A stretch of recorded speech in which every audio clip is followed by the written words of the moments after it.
పూర్వం 2-3 నెలలకోసారి ఇంత ఆముదం వేసేవారు గొంతులో. ఇవాళ రోజుల్లో అటువంటి చిట్కాలు ఉపయోగపడతాయా సార్? మీరు అడ్వైస్ చేస్తారు అసలు? కొద్దిగా ఆముదం, కొద్దిగా తేనె, కొద్దిగా కొబ్బరి నూనె కలిపి 30 గ్రాములు కలిపి 90 గ్రాములు తాగేస్తుంది. ఒక అరగంటలో ఆయిల్ సీల్ కొట్టేస్తుంది. బట్ ఇప్పుడు పూర్వం 2-3 నెలలకోసారి ఇంత ఆముదం వేసేవారు గొంతులో. వేసి అది మొత్తం చలవ చేయడమే కాకుండా బాడీ పొట్టంతా లాక్సేటివ్లా పనిచేసి ఖాళీ చేసేస్తాను. ఇవాళ రోజుల్లో అటువంటి చిట్కాలు ఉపయోగపడతాయా సార్? మీరు అడ్వైస్ చేస్తారు అసలు? ఖచ్చితంగా ఉపయోగపడుతుంది. కొద్దిగా ఆముదం, కొద్దిగా తేనె, కొద్దిగా కొబ్బరి నూనె కలిపి 30 గ్రాములు కలిపి 90 గ్రాములు తాగేస్తే ఒక అరగంటలో ఆయిల్ సీల్ కొట్టేస్తుంది. ఇమీడియట్ మోషన్ క్లియర్ అయిపోతుంది. బట్ అది రోజు చేయటం కరెక్ట్ కాదు. అది ఏది ఎక్సెస్ చేసినా తప్పే. అవును.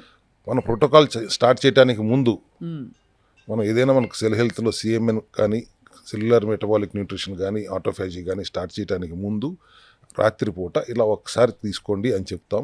సో గట్ క్లీన్ అవుతుంది. దాంతోపాటు మనం కొలోన్ క్లీన్జింగ్ కూడా చేస్తాం కాబట్టి అండ్ గట్ క్లీన్కి కావాల్సిన సప్లిమెంట్స్. గట్ క్లీన్ పౌడర్ నేను వాడాను సార్. యా, డెఫినెట్గా చాలా అంటే రిఫ్లక్స్ అంటాం కదా, అంటే తిన్నది ఫుడ్ పైప్లోకి మళ్ళీ వచ్చేయడం, ఈసోఫేగల్ రిఫ్లక్స్ అనేది మాత్రం చాలా బాగా కంట్రోల్ అయిందని నేను నోటీస్ చేశాను. ఎస్పెషలీ కొన్ని ఫుడ్స్ తినవి పడలేదు అని మనం అనుకుంటాం.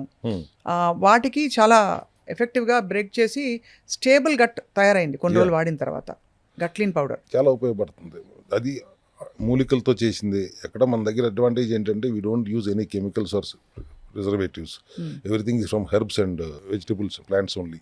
అవును.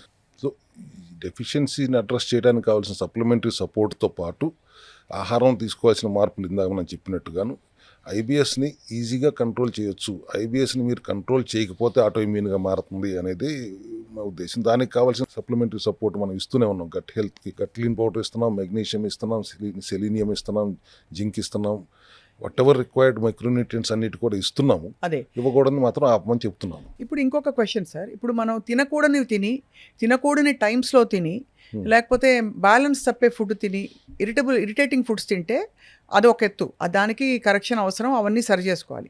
చాలామంది హెల్దీ లైఫ్ స్టైల్లో ఉంటూ కూడా source of vegetables and dairy and source of other ingredients వల్ల కూడా పెస్టిసైడ్స్, ఫర్టిలైజర్స్, వీటి తాలూకు అవశేషాలు కూడా మన శరీరంలోకి వెళ్ళిపోయి మనకి గట్ బ్యాలెన్స్ దెబ్బతింటుందని వింటున్నాం.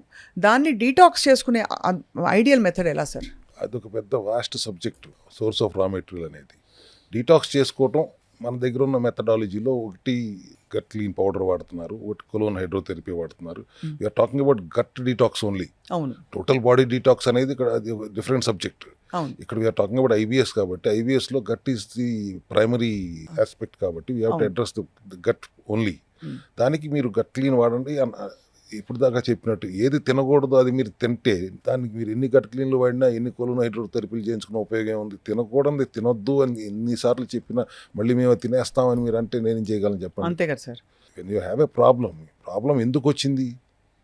కొని తెచ్చుకున్నారు because of your lifestyle, modern lifestyle. అది కూడా why can't you sleep early, why can't you get up early? మీరు లేట్గా లెగుస్తూ బ్రేక్ఫాస్ట్ స్కిప్ చేయటం, ఆఫీస్కి వెళ్ళి క్యాఫ్టరీలో స్ట్రాంగ్ కాఫీలు తాగేయటం, ఇవన్నీ అబ్యూజింగ్ యువర్ సర్కాడియన్ రిథమ్ కదా. అటువంటిప్పుడే కదా ఈ ప్రాబ్లమ్స్ వస్తున్నాయి అనేది ఎంఫసైజ్ ఆన్ ఇట్.